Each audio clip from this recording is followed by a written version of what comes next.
심폐소생술에 대한 지식 같은 거를 잘 모르고 주변에 구조를 요청할 사람도 없었다고 가정하면 내가 잘못된 방법으로 심폐소생술을 해야 되는데 그렇게 해서 뼈가 부러지고 사람이 죽게 되면 그러면 어떻게 돼요? 기본적으로는 하면 안 됩니다. 심장이 압박이 될 수도 있고 갈비뼈가 만약에 부러져서 심장을 찔러서 죽으면 어떡할 거예요?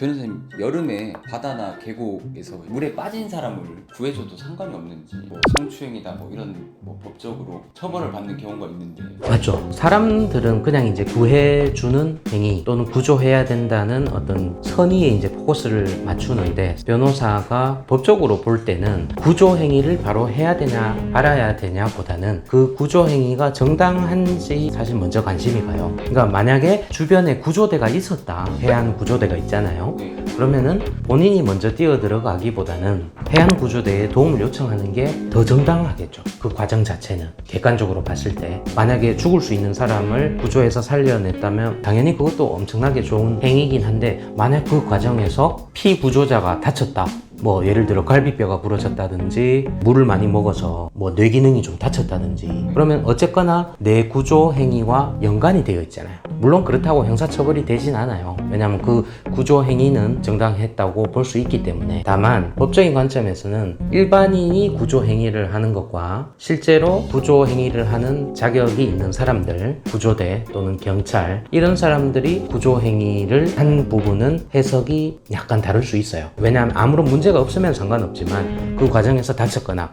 아니면 혹시나 살리지 못하고 피구조자가 사망할 수도 있죠. 그랬을 때의 법적 책임을 본다면은 과연 일반인이 행한 구조행위가 정당했냐라는 또 별도의 판단이 있어야 돼요. 그러면 이제 일반인이 심폐소생술에 대한 지식 같은 거를 잘 모르고 주변에 구조를 요청할 사람도 없었다고 가정하면 이제 도움을 청할 사람도 없고 내가 잘못된 방법으로 심폐소생술을 해야 되는데 그렇게 해서 뼈가 부러지고 사람이 죽게 되면 그러면 어떻게 돼요? 기본적으로는 하면 안 됩니다. 주변에 사람이 없어도 하면 안 됩니다. 구조 교육을 받아본 적이 없는데 내가 심폐소생술을 하게 되면 심장이 압박이 될 수도 있고 갈비뼈가 만약에 부러져서 심장을 찔러서 죽으면 어떡할 거예요? 그런 방법들의 안전교육이 되어 있지 않은 상태에서는 내 선한 의도가 그대로 좋은 결과로 이어진다는 보장은 없기 때문에 물론 제 개인적입니다. 개인적인 의견이긴 하지만은 저는 안 하는 게 맞다고 봐요. 객관적으로는 구조 방법을 모르는 과정에서 심폐소생술을 했다? 그러면 사실 잘못될 확률이 더 커 보입니다.